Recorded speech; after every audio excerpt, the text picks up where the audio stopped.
صفحہ نمبر 97 آیت نمبر 3 سورة المائدہ۔ اعوذ باللہ من الشیطان الرجیم، بسم اللہ الرحمن الرحیم۔ حرمت علیکم المیتۃ والدم ولحم الخنزیر وما أهل لغیر اللہ به الى آخر۔ اللہ تبارک و تعالی فرماتے ہیں حرمت علیکم المیتۃ، آپ لوگوں پہ مردار کا کھانا حرام کر دیا گیا ہے، والدم خون بھی حرام ہے، ولحم الخنزیر خنزیر کا گوشت بھی حرام ہے، وما أهل لغیر اللہ به جو اللہ کے علاوہ دوسرے کسی کا نام لے کے ذبح کیا جائے اس کا گوشت بھی حرام ہے، والمنخنقۃ گلا گونٹ کے جو جانور مر جائے اس کا گوشت بھی حرام ہے، والموقوذۃ موقوذہ جانور کا گوشت بھی حرام ہے، یعنی جس کو مار مار کے قتل کر دیا جائے، والمتردیۃ اونچی جگہ سے گر کے جو جانور خود مر جائے اس کا گوشت بھی حرام ہے، والنطیخۃ جانور آپس میں ٹکر مار کے ایک دوسرے کو ہلاک کر دیں اس کا گوشت بھی حرام ہے، وما أكل السبع إلا ما ذکیتم اور جس سے درندے کھا لیں کچھ گوشت رہ جائے تو وہ بھی حرام ہے، مگر وہ حلال ہیں جن کو آپ لوگ ذبح کر دیں، وما ذبح علی النصب اور جو بتوں کے نام پہ ذبح کیا جائے وہ بھی حرام، وان تستقسموا بالازلام تیروں کے ذریعے آپ لوگ جو فال نکالتے ہو یہ بھی حرام ہے، ذالکم فسق یہ گناہ کے کام ہے، الیوم یئس الذین کفروا من دینکم آج یعنی عرفہ کے دن حجۃ الوداع کا دن مراد ہے، اللہ فرماتے ہیں کافر آپ لوگوں کی دین سے مایوس ہو گئے، فلا تخشوہم واخشونی ان سے مت ڈرو مجھ سے ڈرو، الیوم اکملت لکم دینکم آج آپ لوگوں کا دین میں نے مکمل کر دیا، واتممت علیکم نعمتی تمہارے اوپر اپنی نعمت تام کر دی، ورضیت لکم الاسلام دینا میں آپ لوگوں کے لیے اسلام بطور دین پسند کر چکا ہوں، فمن اضطر فی مخمصۃ غیر متجانف الاثم اگر کوئی مجبور ہو کے بھوک کی وجہ سے نہ کہ گناہ کی طرف میلان کر کے ان مردار چیزوں کا گوشت بقدر ضرورت اپنے زندہ رہنے کے لیے کھائے، فإن اللہ غفور الرحیم تو پھر اللہ تبارک و تعالی بخشنے والے مہربان ہیں۔ اللہ تبارک و تعالی فرماتے ہیں یہ مذکورہ تمام جانوروں کا گوشت کھانا حرام ہے، اور استقسام بالازلام بھی حرام ہے، تیر نکال کے فال نکالنا۔ مشرکین میں یہ عادت تھی کہ ایک آدمی کعبے کے ساتھ بیٹھا رہتا تھا، اس کے ساتھ تھیلی ہوتی تھی، اس میں 3 قسم کے تیر رکھے ہوتے تھے، ایک پہ لکھا ہوتا تھا جی ٹھیک ہے یہ کام کر لو، ایک پہ ہوتا تھا نہیں یہ کام نہ کرو، ایک پہ لکھا ہوتا تھا خالی۔ تو جو کوئی آدمی جو کام کرنا چاہتا تھا ان کے پاس جاتا تھا کہ یہ کام کروں کیا نہ کروں، وہ تیر نکالتا تھا، اگر اس پہ لکھا ہوا تھا کام کرو بس وہ کام وہ پھر کر لیتا تھا، چاہے نقصان ہوتا فائدہ، اور اگر یہ لکھا ہوتا وہ تیر نکل آتا جس پہ لکھا تھا کہ نہ کرو تو پھر بس وہ واپس چلا جاتا، وہ کام نہ کرتا، چاہے وہ نیکی کا ہوتا چاہے وہ گناہ کا ہوتا، اور اگر خالی تیر نکل آتا تو کہتا ہے کہ کچھ دیر بعد پھر آ جاؤ۔ تو یہ شرعاً استقسام بالازلام بھی حرام ہے۔ یہ اللہ کو علم ہے، شریعت میں کسی کام کے کرنے یا نہ کرنے کے لیے استخارہ کو وضع کیا گیا ہے، اس پہ عمل کرنا درست ہے۔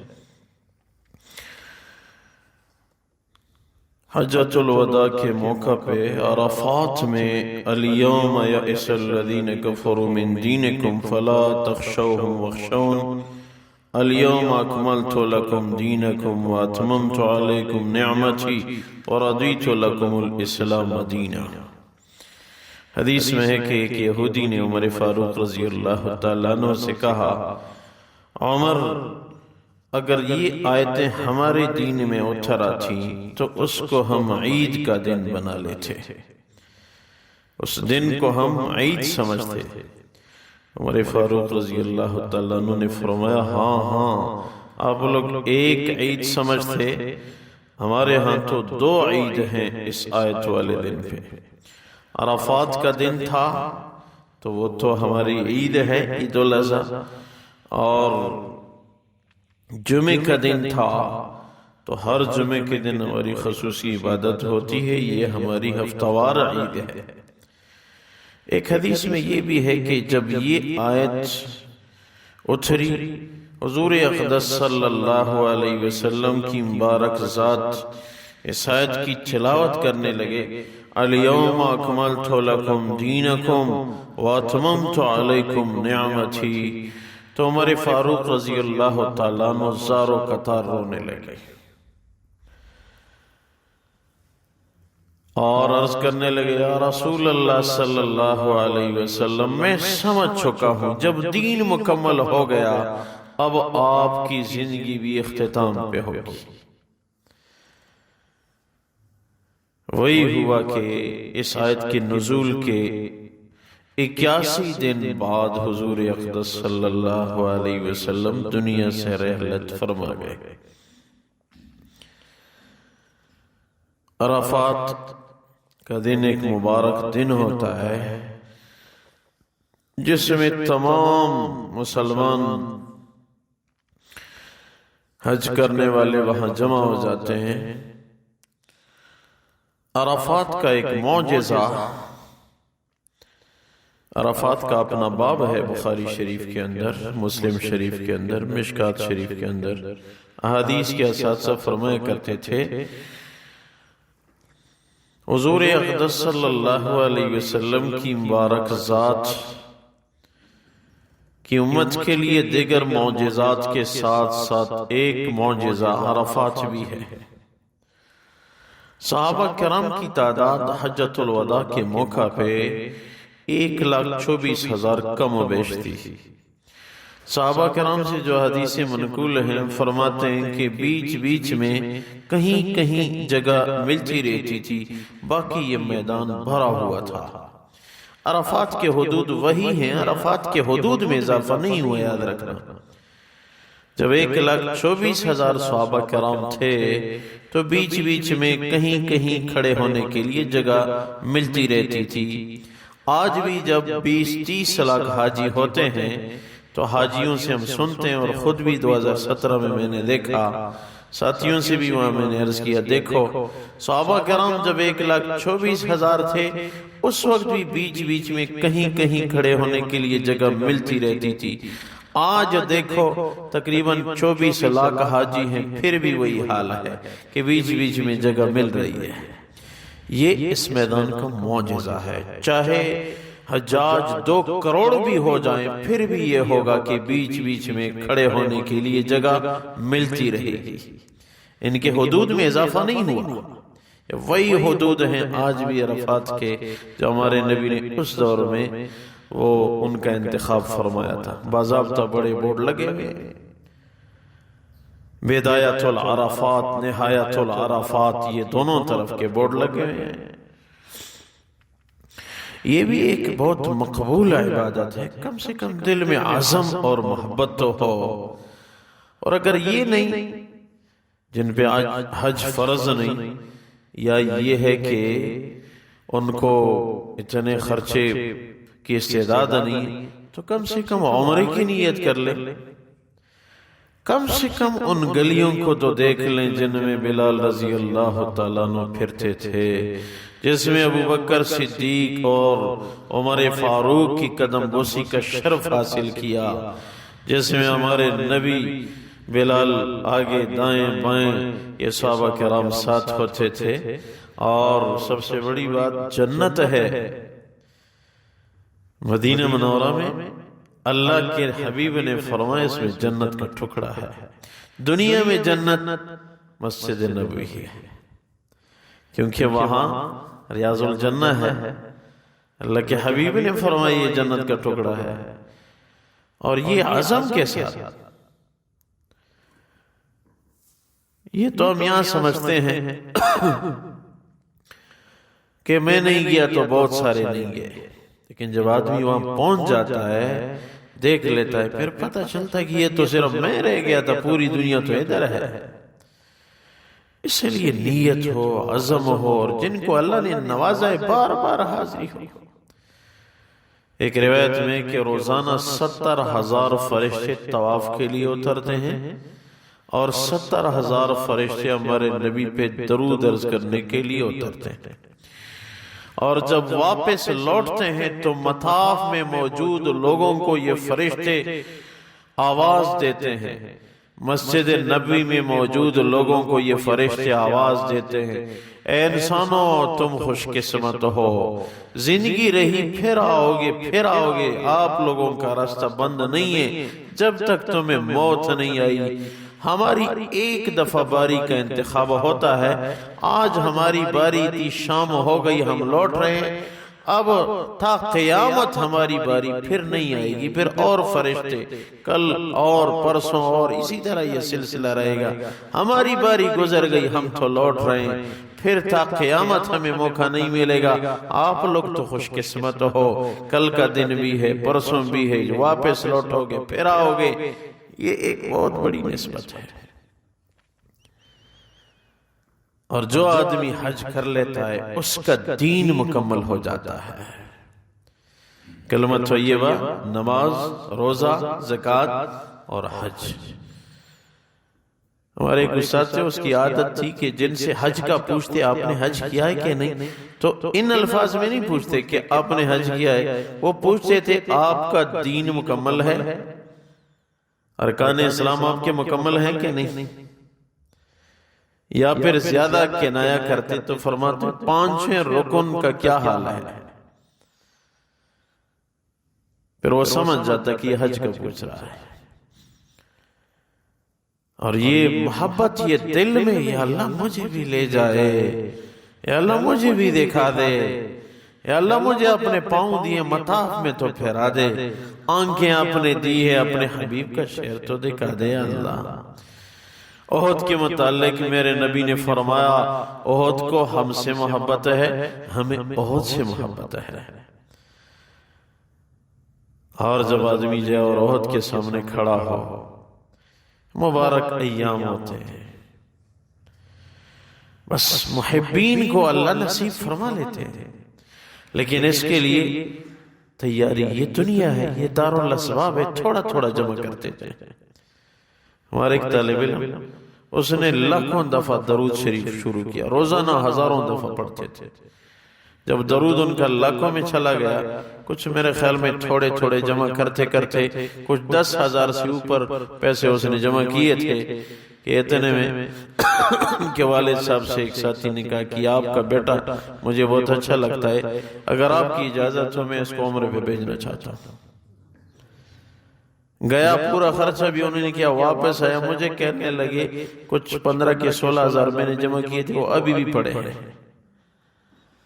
درود شریف اس کے لیے بہترین وظیفہ ہے، یاد رکھیں۔ اور جو آئے جائے سلام بھیجنا، اور وہاں کوئی ہو تو دوران حج ان کو کال کر لینا، رابطہ کرنا، یہ ہمارے لیے بھی دعائیں مانگو۔ عمر فاروق رضی اللہ تعالیٰ عنہ جب عمرے پہ جا رہے تھے، اللہ کے رسول کے پاس گئے، یا رسول اللہ صلی اللہ علیہ وسلم میں عمرے پہ جانا چاہتا ہوں۔ تو حضور اقدس صلی اللہ علیہ وسلم کی مبارک ذات نے ارشاد فرمایا، یا اخی لا تنسن فی دعائک، ہمارے پنجابی اساتذہ مانا کرتے تھے یا اخیہ، اے بھائیا، پیار والا لفظ ہے، اے میرے چھوٹے سے بھائی، مجھے دعاؤں میں یاد رکھنا وہاں کی۔ اللہ کے رسول فرما رہے ہیں مجھے وہاں کی دعاؤں میں یاد رکھنا، اور ہمیں کوئی آئے جائے وہاں سے رابطہ، ہم دعاؤں کی درخواست نہیں کرتے۔ وہاں کی دعاؤں کا الگ ایک انداز ہے، اور یہ آدمی کا شوق ہو تو یہ ہوتا رہتا ہے، یاد رکھیں۔ آج میں مدرسے میں طلبہ سے عرض کر رہا تھا، کچھ حرم کی بات چلی تو میں ان سے کہہ رہا تھا کہ دیکھو آپ لوگ جب نیت کرتے ہو، جوانوں کو زیادہ تر آج کل بائک کا شوق ہوتا ہے، مجھے بائک چاہیے، بھائی کو بھی کہتے ہو، وہ کال کرتا ہے جس وقت آپ سوچ رہے ہیں اس وقت میرا بھائی موڈ میں ہے، والے صاحب طبیعت میں، تو آپ کہتے ہیں کہ مجھے بائک چاہیے۔ وہ 6 7 10 دفعہ تو بس بات آپ نے کی ہے، انہوں نے سن لی، بس بات گزر گئی۔ پھر ان کے دل میں یہ بات جگہ کر لیتی ہے کہ میرے بھائی کو تو ضرورت ہے، آہستہ آہستہ وہ بات کام کرنے لگتی ہے، پھر وہ مقصد پورا ہو جاتا ہے، تھوڑے بہت پیسے جمع کرنے لگتا ہے، کام ہو جاتا ہے۔ اسی طرح اگر اس طرف توجہ ہوئی تو پھر کام ہو جاتا ہے۔ اور یہ بھی ذہن میں رکھیں کہ یہ سفر محتاج دولت نہیں ہے، یہ سفر محتاج محبت ہے، اس کے لیے محبت کی ضرورت ہے۔ میں ایک آدمی کو جانتا ہوں، اس نے خلیج میں 33 سال گزارے تھے، 33 سال اس نے خلیج میں گزارے، لیکن اس کو حج نصیب نہیں ہوا۔ ادھر آیا، 60 سال پہ نکل آیا، ادھر آیا تو لوگوں نے کہا آپ نے حج نہیں کیا، ادھر سے لوگ جاتے ہیں۔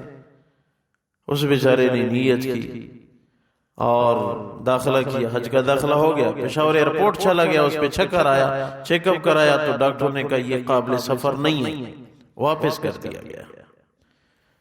اگلے سال جب حج کا موقع آ رہا تھا، اس سے پہلے ہی دنیا سے رحلت فرما گیا۔ پھر بعد میں ان کے رشتہ داروں نے ان سے حج بدل کیا۔